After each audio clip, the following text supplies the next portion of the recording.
Forget about us. Don't you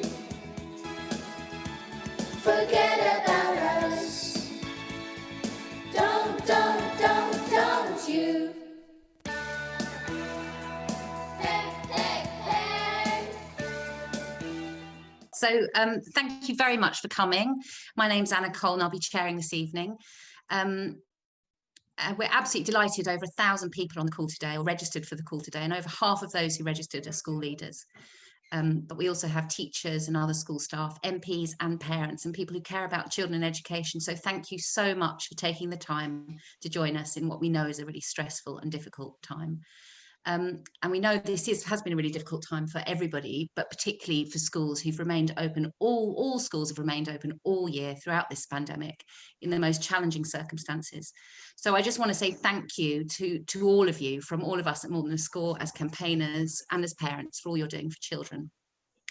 So I'm going to outline the format for the call. We have 15 speakers, and we're going to speak for a maximum of 3 minutes each, and I will be strict on that. We anticipate, therefore, that the speeches will last till about 6 o'clock, or in fact 6 o'clock at the latest, so leave us 15 minutes for questions. We're absolutely delighted that we're going to have 4 Year 6 children speaking. We've got 2 primary head teachers, and this is also a truly cross-party event. We have Flick Drummond, Conservative MP for Meon Valley, and co-writer of The Future of Education, a publication for One Nation Conservatives. We've got Daisy Cooper, MP, Liberal Democrat education spokesperson. And we've got Caroline Lucas, the UK's only Green MP since 2010, and long-time supporter of the campaign. I'm afraid I have to give sincere apologies from Jack Dromey this evening. He actually had to pull out at the last minute because he got an urgent meeting about possible redundancies in his constituency. And as well as the MPs and the heads and the children, we've also got the general secretaries of both the school leader unions. So we've got Paul Whiteman from the National Association of Head Teachers, and Jeff Barton from the Association of School and College Leaders. And we've also got Mary Bowstead from the biggest teacher union, the National Education Union. And finally, we'll be hearing from Allison Alley from More Than a Score. And if that wasn't enough, we're going to be interactive this evening. We're going to be using menti.com polling throughout the call, so we can find out in real time what your views are on the key issues. So a hugely packed agenda, but we will finish at 6:15. Very briefly, practicalities for the call. It's a webinar, so you won't have your microphone or your camera on, and all participant interaction will be through the chat box. And you're welcome to use the chat box, and we'll be putting stuff in there as well, or through the Q&A function. You can find the Q&A function either at the bottom of your screen, or if you go to the more bit of the menu, you can find it there. Please put your name when you're including questions, and we'll group them and try to get through as many as we can in the time. So the running order and practicalities are also being posted in the chat, and as the NEU are hosting the call, we're showing their behaviour statement and the data protection statement too. Finally, we will be live tweeting throughout this event as well. So if you are on Twitter, please join in the conversation using the hashtag DropSats2021. So before we do our first speaker, I think we're going to our first poll. So the way you do the polling, is the poll going to come up? Right, okay, so what you need to do is go into your browser and you need to click in www.menti.com into your browser. And when you've done that, you then put in the code, and it's in the chat as well. The link's in the chat and the code is in the chat, but the code is 6327142. And that's the only time you'll need to put that code in. Now, every time you go back into that poll, the next one will come up. So this is the first one. There's the question. Right. Will you give it? That's it. It's done. 100% of you all want to cancel stats this year. Oh, no, 3%. We got 1 person or 2 people, or how many? Yeah, 2%. We'll give it a couple more seconds. But basically, we have a very, very strong result here on who is on the call today, all want to cancel stats. And I think there's good reason for that, which we're going to hear about now as we go to our first speaker, Allison Alley, who is the creative director of Can Campaigns and also works for More Than a Score. Allison. Hi, thank you very much. I'm delighted to be speaking alongside such a broad group of panellists this evening, and I'm sending warm greetings to the 1,000-strong audience who have joined us. Before I start, I do want to add my word as a parent, not a campaigner, to all the educators here. And that's a real thank you. Thank you for everything you've done for our children this year. We really know it, see it, appreciate it. So now back to work on campaigning. I hope you enjoyed our little Simple Minds rendition at the beginning of this call. We've heard a lot about the forgotten third in recent years, and rightly so, because our education system, despite all of our best efforts, still fails far too large a number of young people. This year, we're in grave danger of forgetting about every 10 and 11-year-old in England too. While GCSE and A-level students will sit trimmed down papers and can take in support materials, and year twos have had SATs cancelled, this May, year 6 children will still be made to sit 3 days of tests under exam conditions. Now, these children have already gone through the biggest upheavals in life and school learning in living memory. They missed a term and a half of in-school education in year 5 and weeks in year 6. From today's news, there's more to come. They're engaged in a mass race to bridge learning gaps. On top of that, lots of these children now face cramming in phonics, English and maths, rather than enjoying the all-round love of learning most teachers want to give them. This is happening at the same time as we see an epidemic in mental health problems and the number of families falling into destitution and food hunger spirals out of control. All this for something that these children gain nothing from. Because as Nick Gibbers often said, SATs are not about the children, they're about accountability. No qualification, just a misleading pass or fail label to carry with them as they prepare for transition to a secondary school many won't even have had chance to visit. And will SATs data collected by the DFE reflect any aspect of the complex picture COVID has created for children in any meaningful way? No, it won't. In this least standard of years, standardised data can't possibly tell anyone anything. And yet, bar league tables not being published, it will be business as usual with data. Children will still be graded, SAT scores will still be used to predict GCSE grades, Ofsted and local authorities will still have access, meaning schools will still be in part judged, not on how well they've taught, nurtured, even fed their children during the most disrupted year ever, but on how well 10 and 11-year-olds, you can hear mine just outside the door, have coped with high pressure tests on top of everything else they've gone through in the midst of this pandemic. None of this makes sense. All of it is unjust. And that gives us a moral imperative to convince policymakers to drop formal assessments completely this year.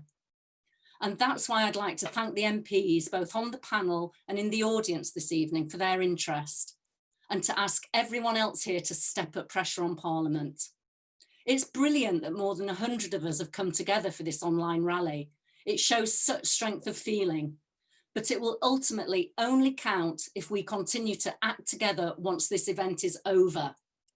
If every one of you writes to your MP, and if you head teachers out there, many hundreds of you, ask your school communities to do the same, we're looking at tens of thousands of letters reaching Parliament with a unified call to drop SATs, drawing proper and serious attention to an issue that too often does get forgotten.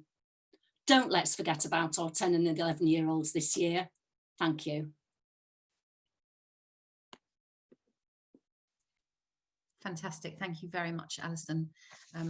Right, so we're going to move on because we've got lots to get through. So we're now going to go to two year 6 pupils, Fatima and Marta, who are both pupils at Anderton Park Primary School in Birmingham. Hello, Fatima and Marta, thank you so much for coming. I think you've written a letter, is that right? Yeah. Brilliant. Okay, go ahead. Hi, I'm Fatima, and this is my ring that I got out of a Christmas cracker from today's Christmas dinner. Hi, I'm Marta, and I absolutely love maths. We love school. I am passionate about learning and knowledge, always have been, always will be. I don't mind tests. They tell you about a snapshot in time for me. But tests that are the same for every child in every school, not this year. There is nothing that has been the same this year at all, so to have the same tests is very unfair. I've only had one lot of home learning since September, but other Year 6 classes in other schools have had 3 or 4 or 5 lots of remote learning, and definitely not everyone has a computer to use at home. Nothing compares to being in school with your teacher. Some Year 6 have been poorly, others isolating, or have been quarantined. Please don't try and judge us with SATs tests next year. The snapshots will be blurred, pixelated, or even deleted. We are more than a score.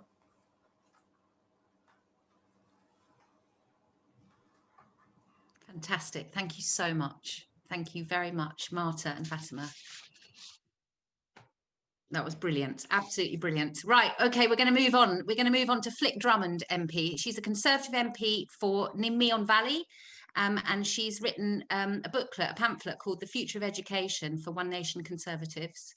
And Flick, I'm going to pass over to you. 3 minutes. I've got to be strict with the 3 minutes just because we have so many people to get through. Is Flick here? I can see you, Flick. If you unmute.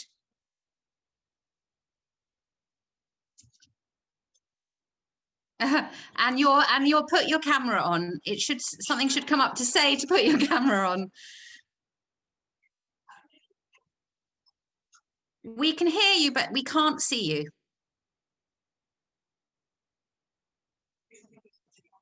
We're just having a few technical issues here. Bear with.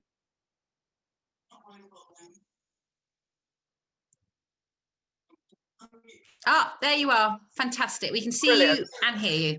So I'm on Teams and on Zoom at the moment. Oh, so we need to turn the sound off. One of them. Turn the sound off Teams, I think, if we can, if the technical team can do that. No, I can do that. There we go. That's probably Perfect. easier. Right, we can hear you. Right, now I've got to find you again. Right, there we go. Well, what I was going to say was that was a very hard act to follow from Fatima and Marta. I thought they were absolutely excellent, and I totally agree with them. It's however, the government doesn't at the moment, but I am talking to Nick Gibb about it. It's actually an interest which I take a personal interest in. Before I became an MP, I was a school governor in a primary school, and also a lay inspector when they had them in the 1990s, as well as a mother of 4 children.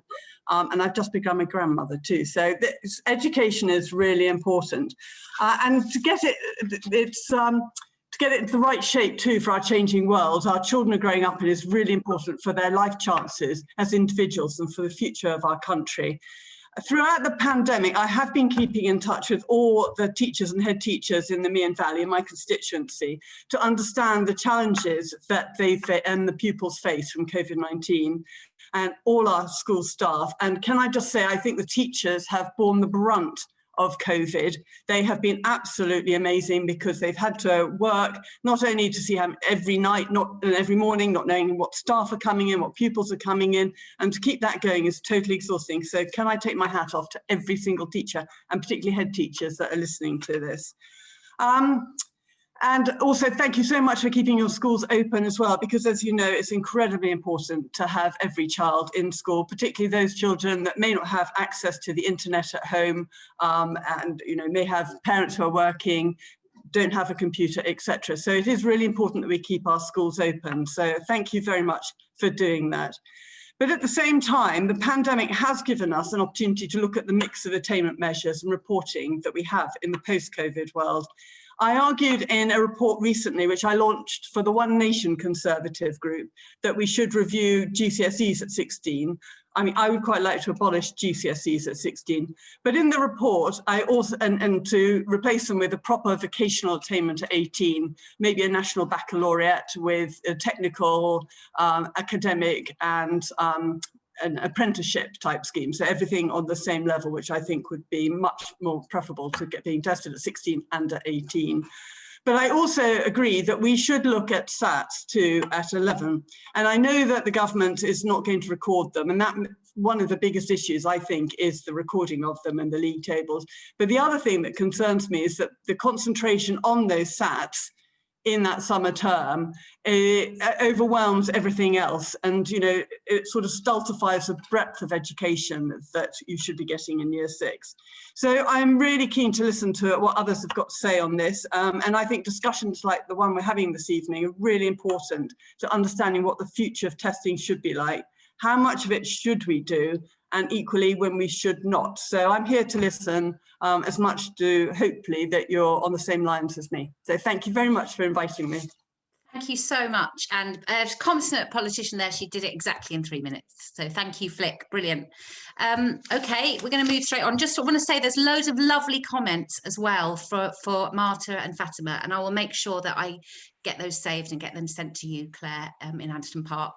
So I'm going to move on to Paul Whiteman now, who's the General Secretary of the National Association of Head Teachers. Thank you, Paul.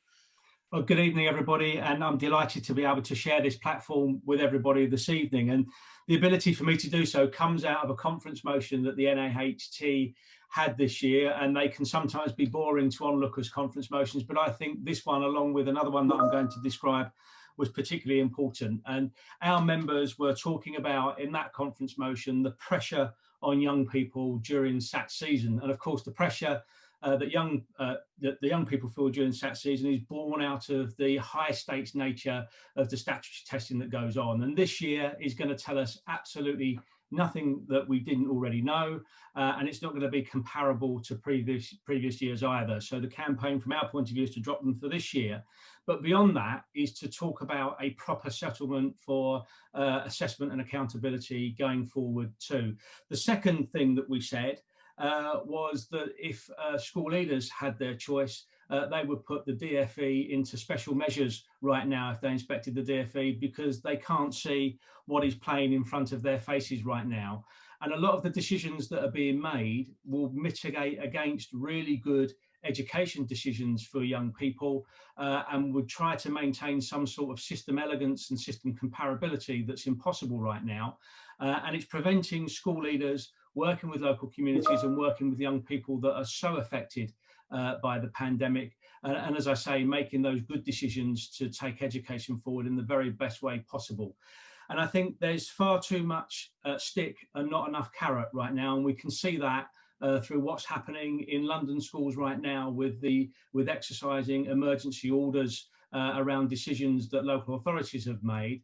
This is all about exercising power for something to happen, rather than listening to the profession and listening to education experts to make good decisions right across the education sector. So for me, it is as much about the pressure on children. I think the contribution that we had from Sarah's school there, I'd like to take those two young people to see the Secretary of State with me next time I go, just so that he can really feel the impact of this stuff rather than just hear it from an old man like me. But you really do feel it in schools, the children feel it, and we've got to have a much better and progressive way of assessing the performance of schools and seeing where we are with the progress of children going forward. So just a few words. I have no idea how I'm doing on my 3 minutes, but perhaps I can develop some of that in questions and answers, Anna.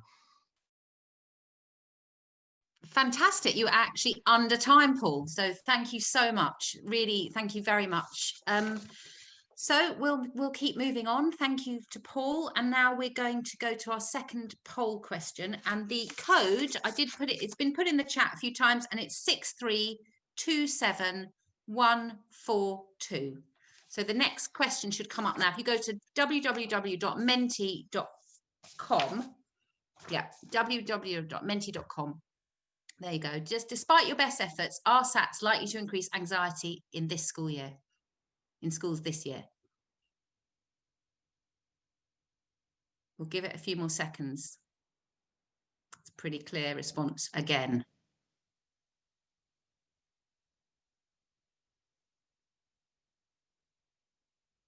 So we've got a lot more people than that on the call. So let's just give it a few more seconds for people to do their votes. It's going up slowly.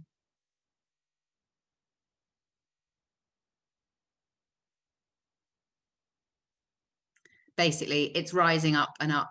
The yes part of the pie is rising up. Pretty clear response there.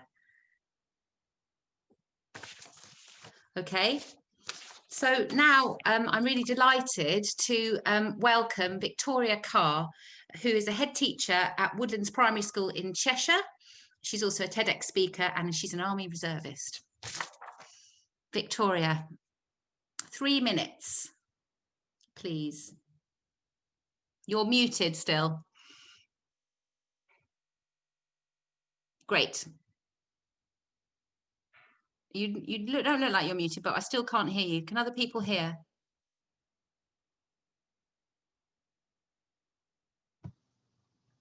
Can hear you now.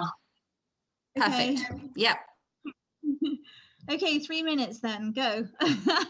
I haven't prepared anything particularly wonderful to say other than, you know, the girls encapsulated an awful lot of what the majority of us as head teachers believe. And I think Flick did a great job as well. And you know, I think it's safe to say that without a doubt, trying to do SAT this year is an enormous mistake. It will, of course, increase pressure.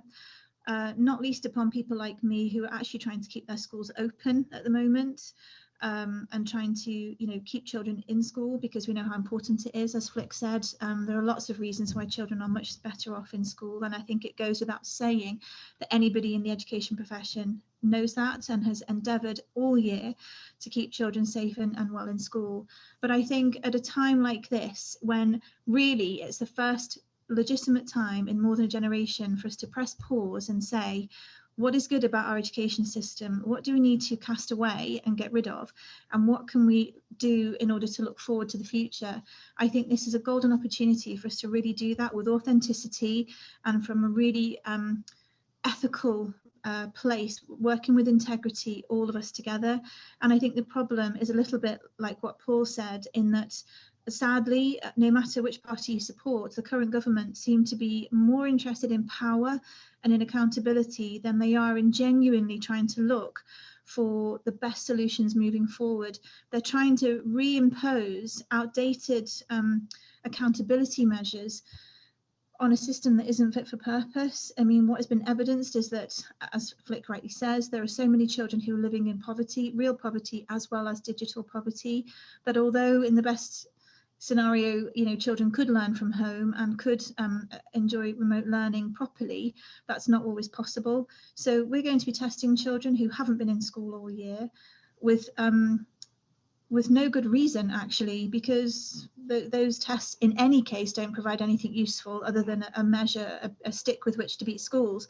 But also, you know, they're not going to be used next year in any case for any of that. There will be no league tables. So therefore, it kind of begs the question, what is the purpose of doing them? There is no purpose other than just to maintain this outdated approach to education, which really ought to be scrapped.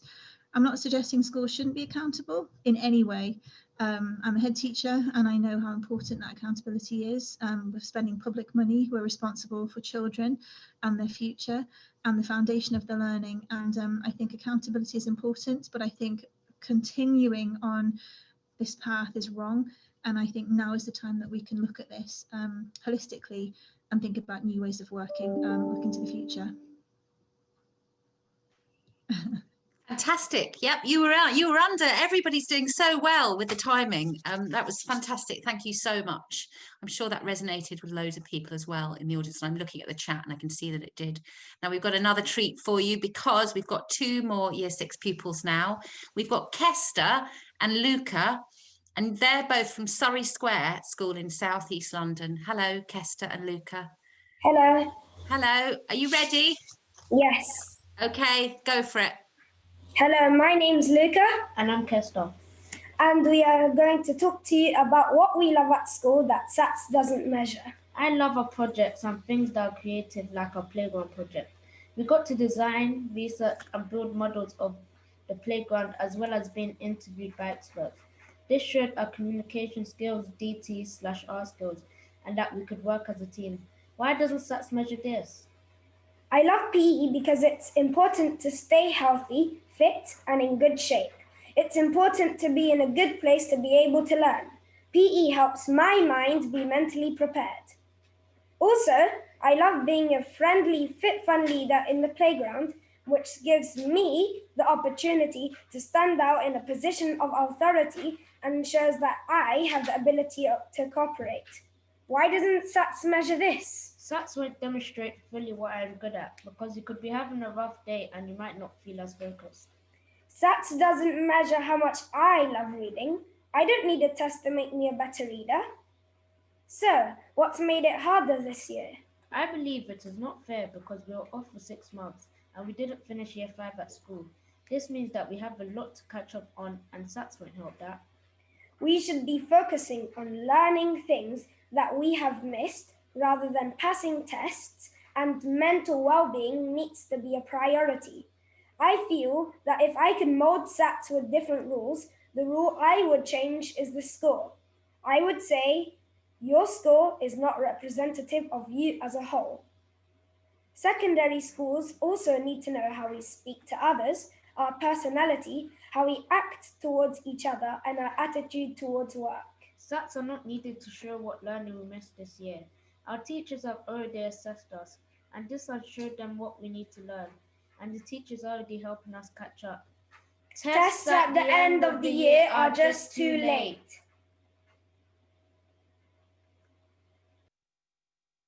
Thank you so much. That was absolutely brilliant. Oh, they've gone, Kester and Luca. I'll make sure as well that they get to see the brilliant comments that are coming through in the chat about their speech. Absolutely fantastic. Thank you. Right, we'll move swiftly on now to Mary Bowstead, who is the General Secretary of the National Education Union. Hello, Mary. Welcome. Thank you, Anna. So I'll speak quickly and get into my 3 minutes. When the government published this month its plans for primary assessment in 2021, I said that it needed to clarify what it meant to do with the Key Stage 2 results. It had announced that they would not be published, but it was not saying how they would be used. Teachers required an assurance, I said, that the results of the Key Stage 2 tests, which could not possibly be a fair measure of school quality, would not be used as a means of accountability. Now, I got my answer soon enough, and it was not a reassuring one. Schools and colleges will be accountable for their 2021 results, stated the DfE, in an announcement which bore the unmistakable fingerprints of number 10. This is the Christmas message which crowns a term of unprecedented improvisation, exhaustion, and in many cases, fear. Back in the summer, when we asked our NEU members what would help schools recover from the pandemic and help pupils re-engage with learning, they told us in large numbers that 2021 would be a difficult year to be sure, but also a year of opportunity. Curriculum and attainment are important, wrote one member, but I think it is currently crucial to acknowledge and work with this extraordinary situation, one which is likely to have far-reaching effects. We are dealing with the education and development of human beings. Business as usual simply cannot recommence as if nothing has happened. But business as usual, for year 6 at least, is exactly what this government proposes. SATS will produce new data for Ofsted, for local authorities, for academy trusts, for schools. Parents will be told their child's scale score. Pupils will carry that score with them to secondary school. So far as the child's learning and development are concerned, that score will be a fiction. So far as the school is concerned, that score will be an occasion for new pressures. However much the government dresses up the purpose of the tests as a means of identifying problems so as able to offer support, their actual impact will be completely otherwise. Schools are still, it's really necessary to remind government ministers of this, schools are still working to mend the holes in the social safety net, to deal with the effects of poverty, to identify learning problems and learning needs, to find creative ways of dealing with the constraints imposed by COVID-19 on their work. In these circumstances, to introduce an emphatic new set of demands related to tests and the preparation for them is at best a distraction and at worst a shameful act of damage. In the weeks before the DfE announcement, the NEU, like our colleagues in other unions, called for the cancellation of statutory assessment in primary schools in 2021. The case for this remains as strong as ever, and we are not giving up. Thank you very much, Mary Bowstead. Very good. We've got, we're really doing very well with time, I think, and I'm sure that resonated with lots of people as well. We're going to move on now to Alice Bradbury. She's the next speaker, and she's a researcher at UCL, and she's done some really interesting recent research on phonics. Alice, I can see you now. If you unmute and show and turn on your camera.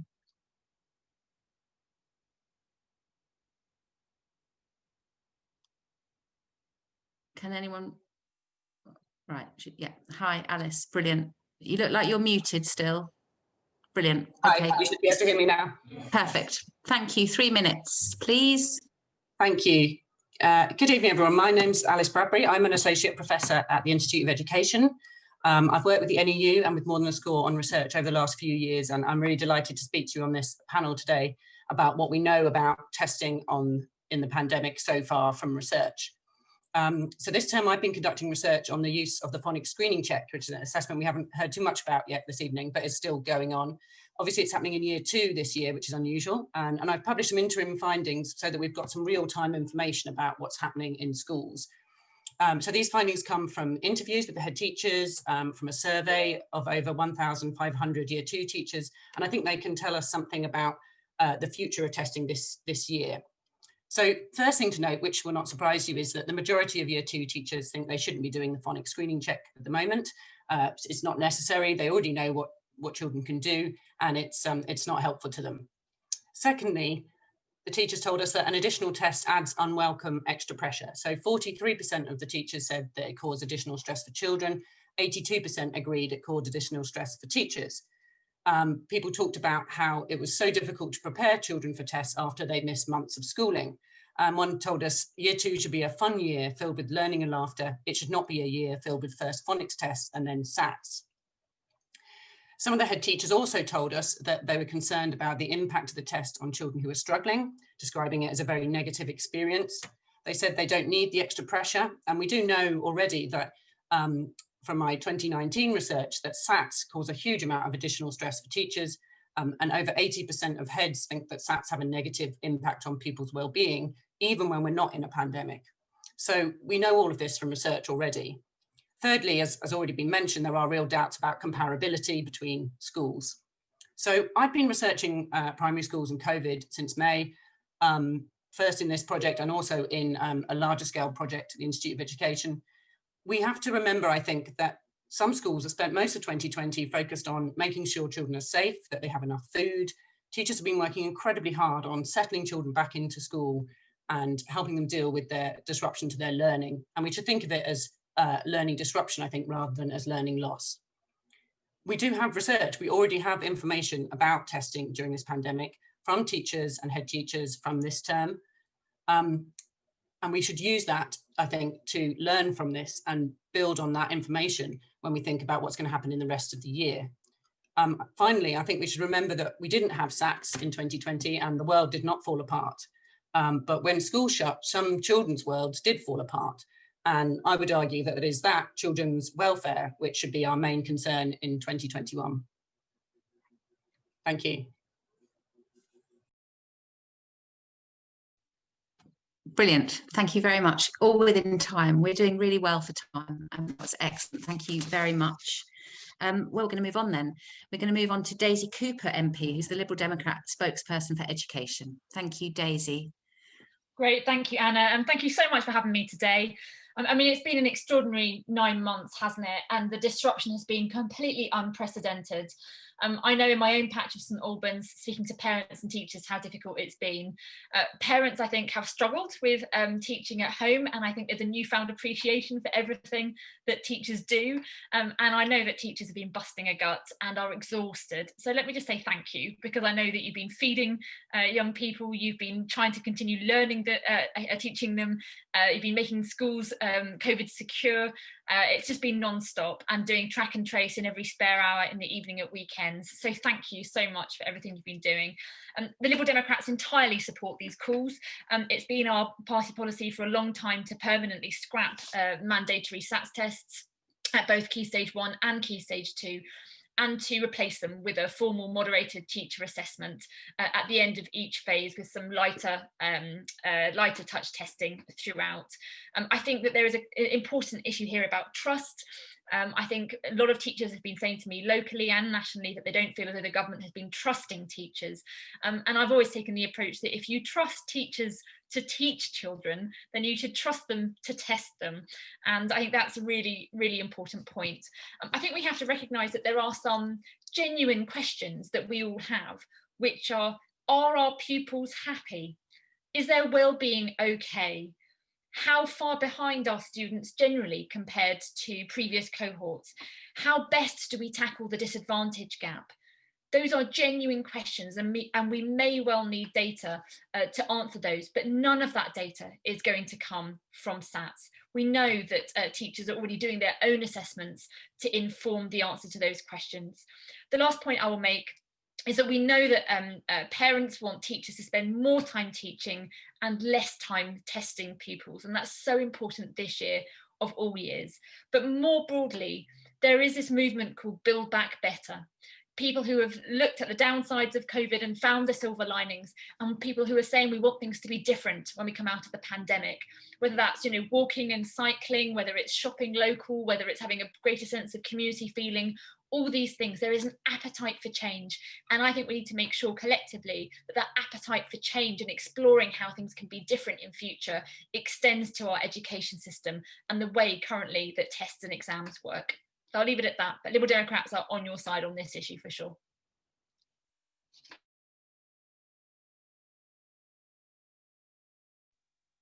Excellent. Thank you very much, Daisy. Thank you very much. I think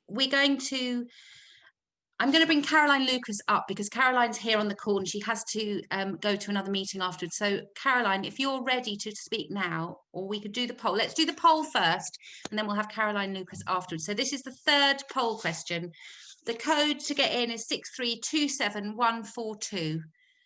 And we're bringing up the question. Here we go. Do you think children benefit more from time spent, so you either or time spent teaching or testing, formal testing?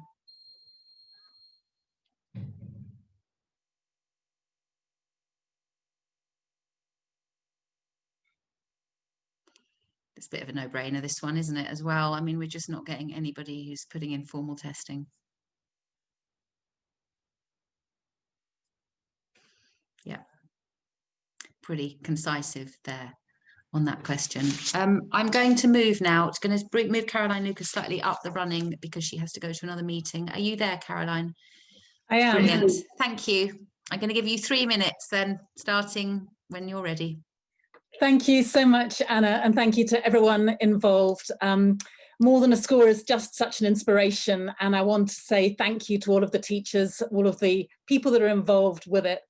And I want to say that on behalf of the Green Party, we fully support your vital campaign to push the government to do the right thing and drop all SATs next year and, frankly, every year.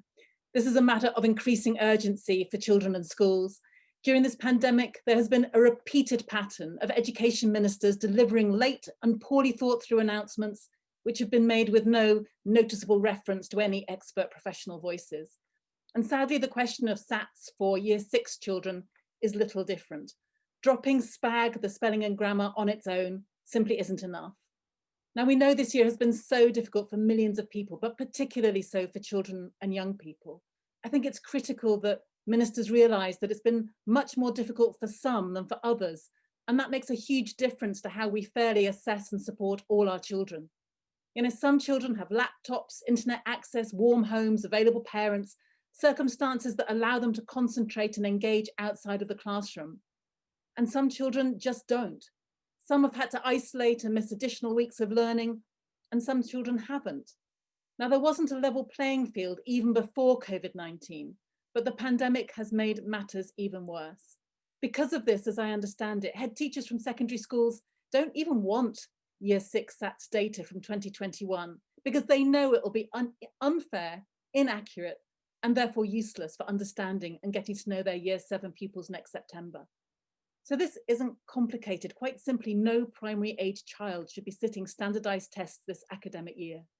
In my area of Brighton and Hove, head teachers from 27 schools in the city have been in touch to make it absolutely plain that SATs should not take place in 2021, but should be replaced by teacher assessments. So I want to let you know all that I'll be doing everything I can to ensure that ministers get the following messages. First, the disruption and stress children have faced this year renders what was already a flawed SAT system pointless, harmful and unworkable.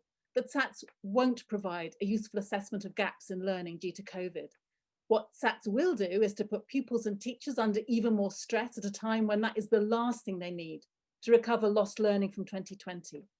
And I also want the Education Secretary to personally recognise that by insisting on SATs, he's sending an offensive message to school leaders and teachers that if you remove a test, somehow schools won't seek to educate children to the best of their ability. Well, the Secretary of State couldn't be more wrong. So to sum up, ministers should wake up, scrap all SATs for 2021, and frankly apologise to pupils, parents, heads and teachers who are going to extraordinary lengths for their children. What we need is something that has been in chronically short supply, a strategic, consultative, planned, respectful and well-communicated approach which prioritises children's well-being. We have such a powerful coalition of education experts, parents and importantly pupils. It's really heartening to join together to make the case that this coming year, as with last year, our children are more than a score. And thanks finally to the Year 6 children who have been joining us to speak tonight. What you have to say is so important. And I promise to do my very best to make sure that Gavin Williamson and Boris Johnson get your message loud and clear. Brilliant. Thank you, Caroline. We've had lots of comments coming through in the chat, but one of them asking why you and Daisy and Flick don't get together and try and get a meeting with the Secretary of State for Education. So there's a suggestion. I'm also, we're getting lots of questions coming in. Please do keep putting your questions in the chat. We'll get through as many. We're doing really well for time, so we'll get through as many as we possibly can if you put them in the chat. And now I'm absolutely delighted to introduce Matt Mordan. He is the head teacher of the lovely Kester and Luca, who spoke, the last two Year 6 pupils who spoke. And he's a co-head as well at Surrey Square in South East London. Your 3 minutes when you're ready, Matt. Thanks, Anna. Hi, everyone. It's lovely to join you all. Wanted to share some more insights into what it's been like in schools so far this year. Obviously, everyone's had the children back at schools this term, and it's been great to welcome the children back, but as you all know, it's been far from back to normal. As with many schools, the disruptions have continued. We've had numerous year groups that have closed at different times. We had 1 week where we were 17 members of staff down. Currently, this week, we've got 3 year groups self-isolating, and obviously this is just going to continue into the new year. Many individual Year 6 children have had to self-isolate at different times because of family members with symptoms. One of our Year 6 girls lives in overcrowded accommodation, which is a common situation for many of our families. She shares a room with her 2 older brothers who are 15 and 17, both also studying for national exams this year. And this is challenging at the best of times, let alone during this pandemic where lockdown and isolation are regular occurrences. She's already missed 4 weeks of school. One of these was due to her older brother having a positive COVID result, and all of them trying to learn remotely in one room, sharing one device. It's just not fair. So the communal trauma from the experience of lockdown and the uncertainty of the current situation has led to a significant rise in mental health problems across the country, and we see this firsthand. Our number one priority has continued to be the well-being of our children as it was through lockdown. We've built a recovery curriculum around this, around the themes of hope, connectedness, self-efficacy and gratitude, which are drawn from the key factors that underpin well-being. And this is what we believe the children need this year. They need a balance. Yes, focus on the academics, but with an understanding that mental health and well-being needs to be a priority more than ever.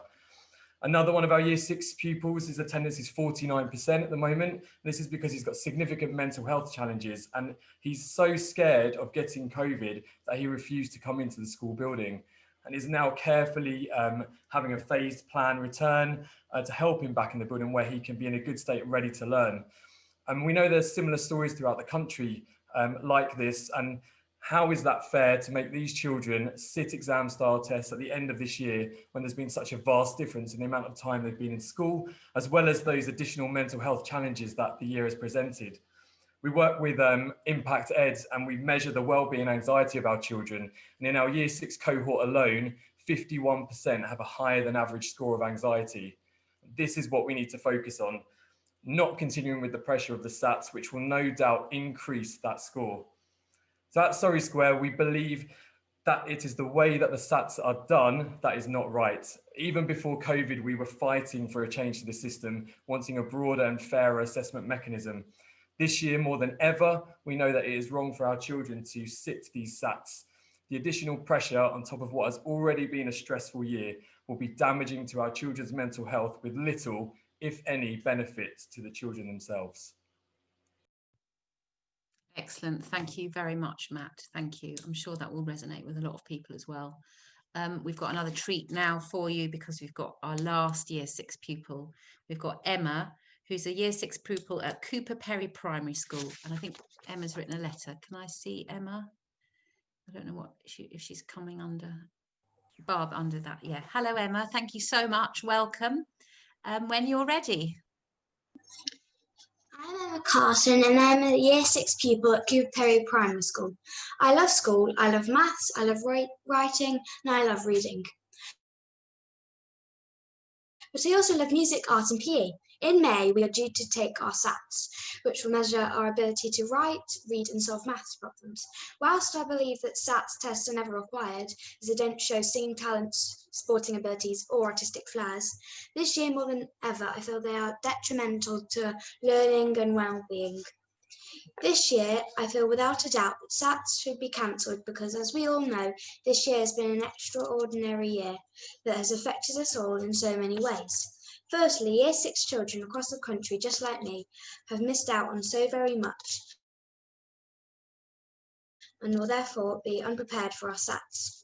I think this because we've spent so much time at home, homeschooling, and have therefore missed out on a humongous chunk of the curriculum, which means we will probably be behind in our knowledge and understanding. Our teachers have tried to fit this in, but missed all the missed learning to our Year 6 lessons, but obviously we only have a certain amount of time and we simply don't have enough time to do everything. Like many other schools, we have experienced lots of pupils and staff isolating at random and unexpected times, even though it's necessary for them to do so. It cannot be predicted when this will happen, so it has an impact on school teaching and learning taking place in school. Pupils regularly miss out on targeted lessons and boosters. This, on top of the learning missed in Year 5 due to lockdown, means that pupils are being expected to take their SATs with limited knowledge. How is this fair on pupils like me or on my teachers? Recently, we've been talking about mental well-being, and I know lots of children in my class are so worried, stressed and scared for SATs. The thought of doing badly completely perturbs them, and if this continues for too long, it may affect their self-confidence. This could then impact their concentration in class, and they might miss out on further knowledge and learning. Since March, we've been in and out of isolation, wearing masks, sanitising excessively, and hand washing 5 times a day for 20 seconds. This has been without a doubt affected everyone in the same and different ways. So if SATs were not to go ahead, then that would be a huge weight lifted off many shoulders, including mine. In conclusion, there are so many reasons that show why SATs should be cancelled, and I believe for the benefit of the children and our mental well-being that we should not do SATs this year. Thank you.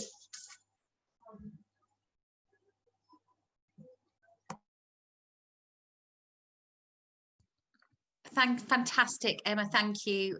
There's some lovely comments as well, and I will make sure that I collect all of those for all the children who've spoken this evening. And I actually said that Emma was the last child to speak, but we actually do have Lila as well coming up after Jeff Barton, so we do have another Year 6 pupil. But now I'm absolutely delighted to hand the floor over to Jeff Barton, who's General Secretary of the Association of School and College Leaders. Thanks, Jeff.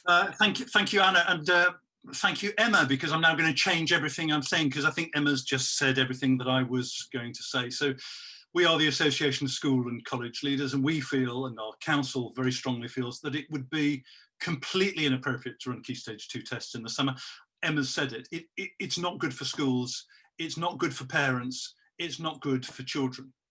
But maybe what this does is to give us an opportunity to think a bit more long term and to use the space we've got to paint a picture of what a fairer kind of assessment might look like. I mean, how did we possibly ever think that you could reduce those early years, those primary years, to 4 days of narrow testing, which just squeezed out the notion of the heart and the hand and obsessed with the head? Why did we ever think that was appropriate?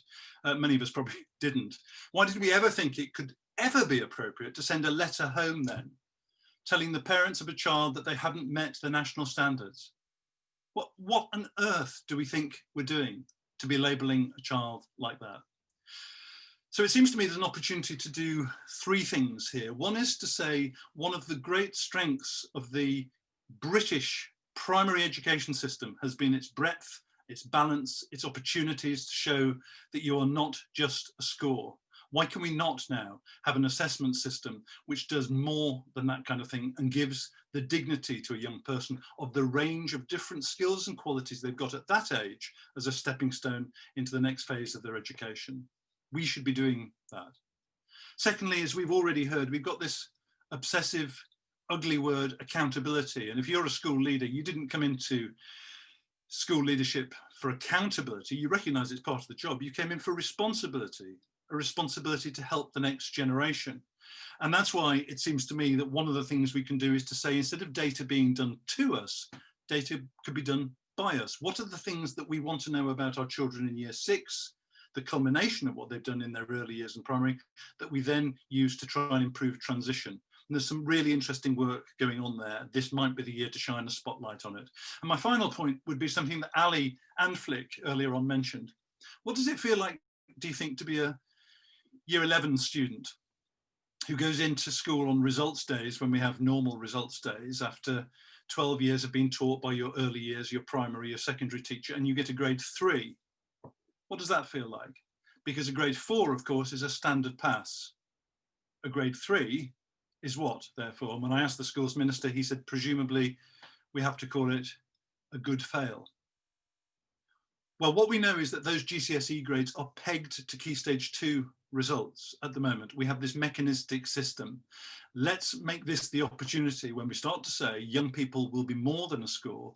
We will have an assessment system and a curriculum that recognises that.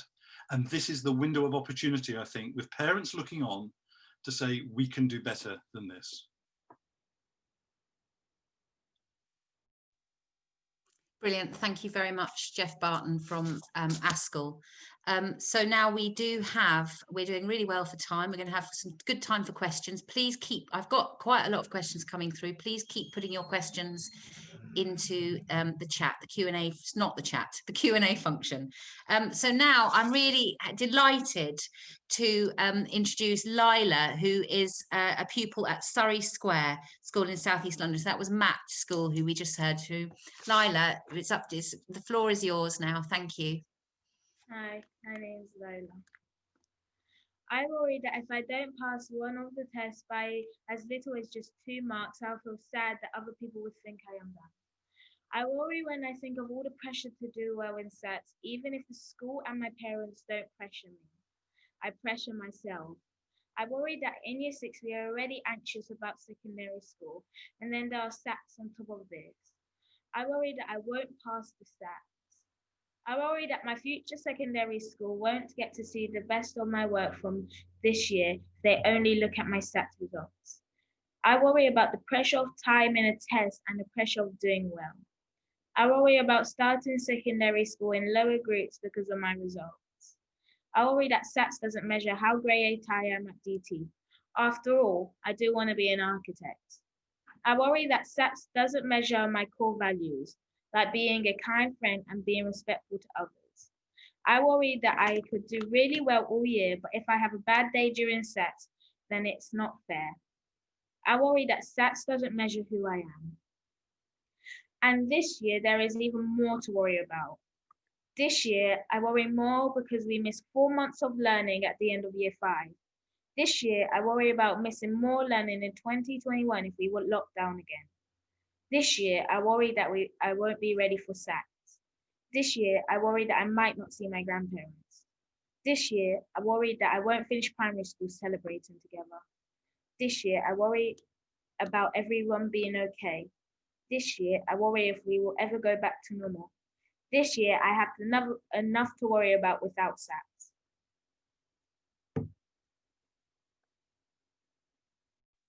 Thank you so much, Lila. That was a really powerful speech, and I'm sorry you're feeling so worried, but thank you very much for sharing that with everybody. I will also make sure all the lovely comments that are coming through that we get those to you. So we are coming up, we're making really good time. We've only got Allison Alley to round us off, and then we'll go to questions. But before we do that, we've got our final poll. This is a bit different from the other ones because this is actually gives you an opportunity to say some words rather than to just say a yes, no answer. So the code is 6327142. Right, we're going on to the next question in a minute. Here we go. What single thing would you do to improve Year 6 school life and learning this year? You can write in your words. Don't you forget about us. Don't you forget about us. Don't you forget about us. Don't you. Hey, hey, hey. Ooh. Hey, hey, hey. Brilliant. Thank you. So that comes to the end. Oh, we're going to go to Alison. Before we go to questions, Allison Alley from More Than a Score and Can Campaigns. Alison, are you there? Hi, yes. I have to say I found Lila's speech incredibly moving, as I'm sure everyone else did. And it was so good to see so many comments on compassion, and obviously the biggest message of all coming through there from all you lovely people watching, which is to cancel SATs. It's been good to hear all these amazing children speaking out so eloquently, and we will not forget about you. It's been incredible to hear such a rich and wide-ranging collection of views from all the grown-ups too. And we're all essentially saying the same thing. So here's a plea, you know, if the last few years have shown anything, it's that we need to look at the bigger picture of what unites us rather than getting caught up in ideological spaces between us. It's ideology, and Nick Gibbs' ideology, I have to say, I have to name the man, that has kept SAT cemented in place for so long. The many thousands we will reach if everyone attending this rally continues to play a part. The many thousands who make up the More Than a Score coalition of parents, teachers, heads and education experts can send a blizzard of letters to Parliament, calling on the Department for Education to broaden its horizons, to remember the children and drop all these pointless tests now. It's time for government to listen properly to the teachers, heads and expert practitioners who know children best, and work with them in the long term to create an accountability system for schools that does not rest on the shoulders of every young child in this country. Through unity, through all acting together, we will achieve this. Thank you. Excellent, thank you. And we're right on the nose. It's 5:59. That gives us a really good 15 minutes to ask some questions. So I think our panelists are now back on the screen, and I'm going to have a look through some of these questions and choose some questions. Okay, so I'm going to ask this question to the head teachers. So we've got Matt and Victoria. What are the dangers of putting pressure on children in a year when they've already had so much disruption and stress? I think we've heard a lot of that anyway, but if I go to you first, Matt, you're muted. There we go. You mean? Yeah, I think that was a lot that I was talking about in terms of, you know, the way we measure our anxiety and well-being of our children at the moment, and we're seeing such high levels of anxiety already at this point, and we've still got another 5-6 months to go before the SATs would happen. So I would only foresee an increase in that happening, and we know that isn't right. We had, in the last month, we've had more cases of mental health safeguarding than we ever have with children. We've had 3 children with suicidal thoughts in the last month. It's just ramping up more and more at the moment, and therefore any unnecessary pressures should be taken away. We don't believe it's the right way of doing things anyway, let alone this year. Thank you. I'm actually, Victoria, if you don't mind, I'm going to, because we'll get through more questions this way, I'm going to give you a different question, which is there any additional, what's the point of SATs? What additional information do they provide that couldn't be gained by teacher assessment? Is there anything that they can give you that what you do already can't give you? Well, nothing at all, absolutely nothing at all. But I think that's true of all primary testing. The fact that children are tested in primary school in 5 years out of 7 kind of illustrates the point. Teachers, for example, with phonics are assessing the children every 6 weeks anyway, and they assess them formatively so that the children can be taught in age-appropriate, ability-appropriate groups so that their progress is measured. We know where our children are with phonics. We do not need a phonics screening test at the end of year 1 with which to judge us. We don't need testing at the end of year 2. We don't need times table checks in year 4. We certainly don't need SATs in year 6 anyway. They produce nothing. And in fact, they're done in May when there are still 2 months left of learning. Most children switch off at that point because they realise that the big pressure is now gone. High schools take absolutely no notice of them whatsoever. It'd be far better to do away with them and allow teachers to do what they are trained to do, and entrust head teachers, who are usually extremely experienced people, with a passion for children's learning and education anyway, to actually do what they're qualified to do. You know, I think that we assess children all the time, and if people want to make us accountable, they can come in and talk to us about those assessments that we all do, because this idea that schools can be compared like for like through Ofsted or through SATs is wrong. All schools are different. We provide different services on our communities. Some communities will provide more social care than others. Some people, you know, need that investment in terms of human care and human kindness, because those social structures in our country have been completely decimated over the years. You know, in some schools we've taken out hampers today to families who are hungry, who have no food. So it's challenging, isn't it? What does SATs provide? Very little.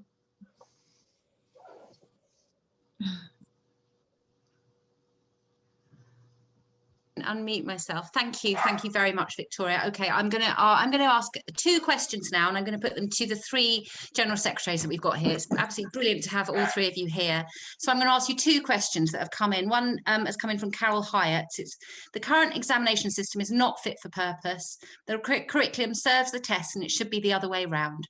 Why don't head teachers just say no, refuse to do the exams, and demand a better, fairer, fun learning experience for our children?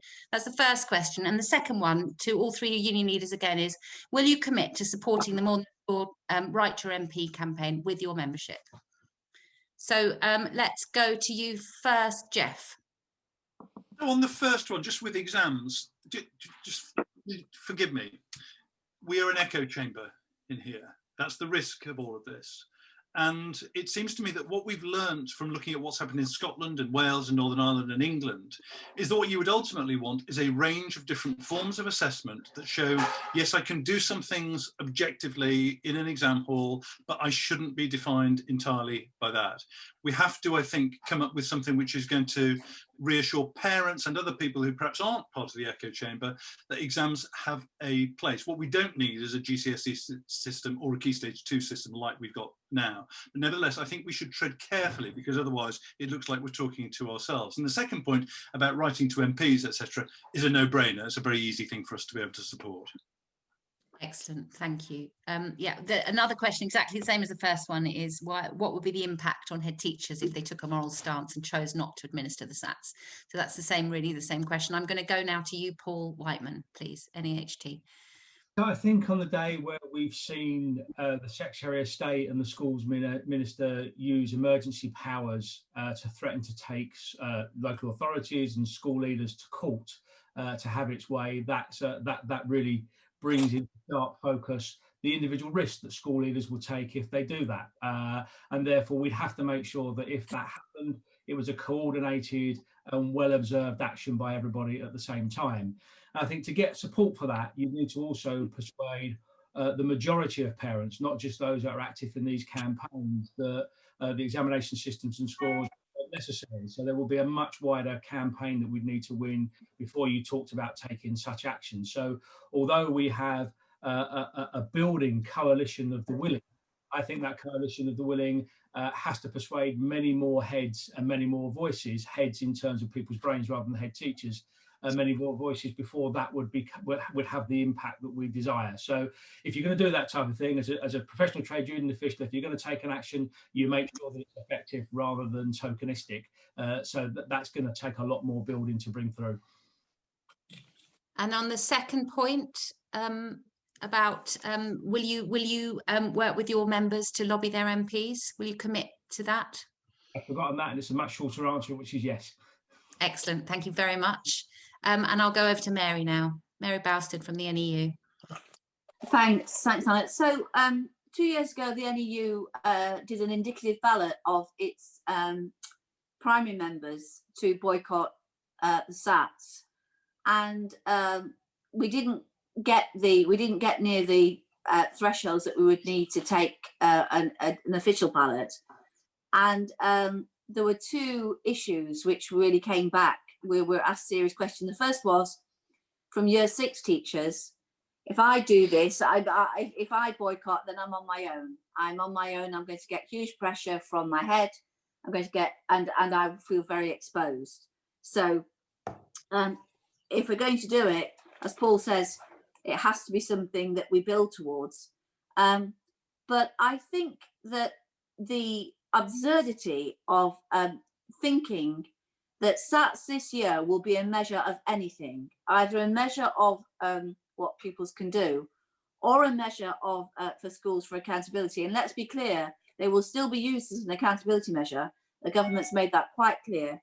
Then that's just an absurdity. That's a nonsense. So if there was ever a time to start building a professional consensus, that in the end, this is something we do to ourselves, because if we could get a consensus not to do the SATs, then that would be, and we could get solidarity in acting on that, then we could do something about it. I do think that education professionals are just so cowed at the moment. They're so afraid. And we also have a schools minister, Nick Gibb, who completely mixes up accountability and assessment, completely mixes up the purposes of assessment. For him, accountability comes first, and then assessment and curriculum is designed for accountability purposes. And that has introduced a whole load of practices into schools, which are just very entrenched now. So I do think another world is possible. I do think we have to take the responsibility of some of that ourselves, absolutely. But also we have to work for a government which will not think that accountability in these repressive ways is the way to go ahead. And at the moment, we need to work hard with all political parties, as the NEU does, to actually make that case. Thank you. And on the second point, will you now work with your membership to write to their MP? Because you've got a massive membership there, Mary. Will you? We are doing, of course. Excellent. Thank you very much. Right, I'm going to go to Daisy. We've had quite a few. You're the lone MP now, Daisy, so you're representing Parliament here. Fantastic to hear from MPs. This is from Claire Campbell, from different parties, all speaking out so strongly together and saying the same things. What will their next steps be, and how do they plan to support our teachers in removing these tests? So I was a bit unfair on you, Daisy, but from your perspective, there was a really good comment in the chat earlier on about the MPs that were on the call today working together and trying to speak to the Education Secretary. So maybe you could talk to that as well.